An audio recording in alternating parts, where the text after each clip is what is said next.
ओम शांति। आइए सभी मिलकर सुनते हैं कहानी गजब का रिश्ता। आज की कहानी में यह बताया है कि एक मोबाइल कैसे अपनों से अपनों को दूर करता है। तो आइए सुनते हैं कहानी। मैं बिस्तर पर से उठा, अचानक छाती में दर्द होने लगा। मुझे हार्ट की तकलीफ तो नहीं है, ऐसे विचारों के साथ आगे बेडरूम के कमरे में गया। मैंने देखा मेरा पूरा परिवार मोबाइल में व्यस्त था। मेरी पत्नी को देखकर कहा, मेरी छाती में रोज से ज्यादा दर्द हो रहा है, डॉक्टर को दिखाकर आता हूँ। हाँ मगर संभल कर जाना, काम हो तो फोन करना।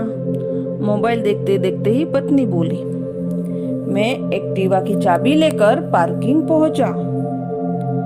पसीना बहुत आ रहा था, एक्टिवा स्टार्ट नहीं हो रही थी। ऐसे वक्त हमारे घर का काम करने वाला ध्रुव साइकिल लेकर आया।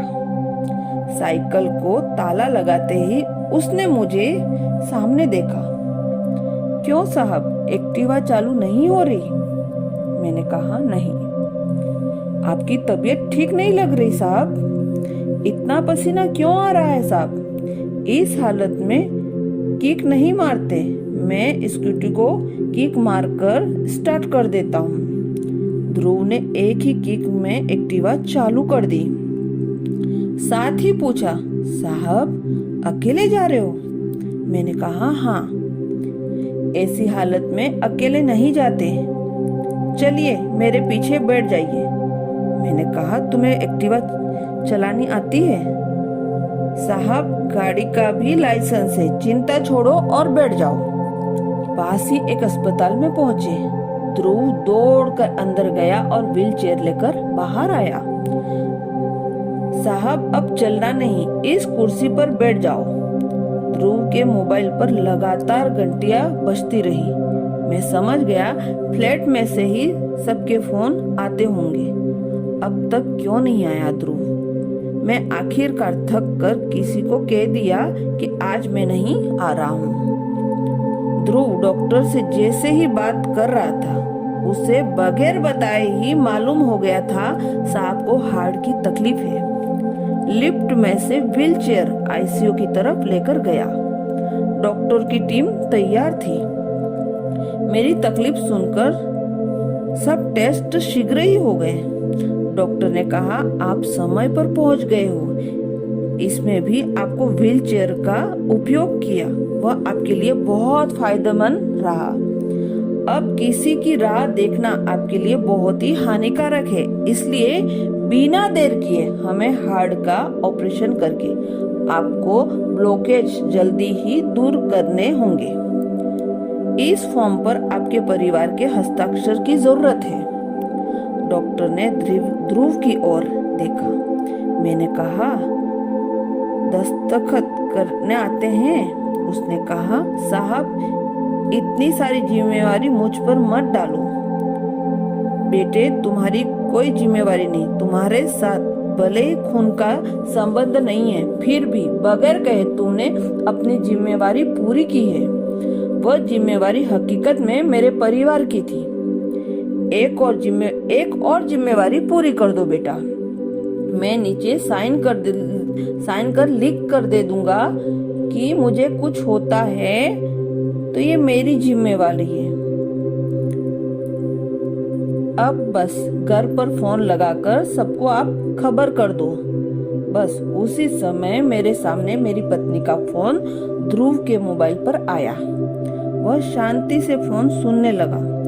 थोड़ी देर के बाद ध्रुव बोला, मैडम जी आपको पगार काटने का है तो काटना, निकालने का हो तो निकाल देना, मगर अभी अस्पताल में ऑपरेशन शुरू होने से पहले पहुंच जाओ। हाँ मैडम, मैं साहब को अस्पताल लेकर आया हूँ। डॉक्टर ने ऑपरेशन की तैयारी कर ली है और राह देखने की कोई जरूरत नहीं है। मैंने कहा, बेटा घर से फोन आया था? हाँ साहब। मैंने मन ही मन पत्नी के बारे में सोचा। तुम किसकी पगार काटने की बात कर रही हो और किसको निकालने की बात कर रही हो? आंखों में आंसू के साथ ध्रुव के कंधे पर हाथ रखकर मैं बोला, बेटा चिंता नहीं करते, मैं एक संस्था में सेवाएं देता हूँ। वे बुजुर्ग लोग को सहारा देते हैं। वहाँ तुम जैसे ही व्यक्तियों की जरूरत है। तुम्हारा काम कपड़े या बर्तन धोने का नहीं है, तुम्हारा काम है समाज की सेवा करना। बेटा पगार भी मिलेगा, इसलिए चिंता बिल्कुल मत करो। ऑपरेशन के बाद होश में आया। मेरे सामने मेरा पूरा परिवार मस्तक झुकाए खड़ा था। मैं आंखों में आंसू लिए बोला, ध्रुव कहाँ है? पत्नी बोली, वो अभी ही छुट्टी लेकर गांव गया है।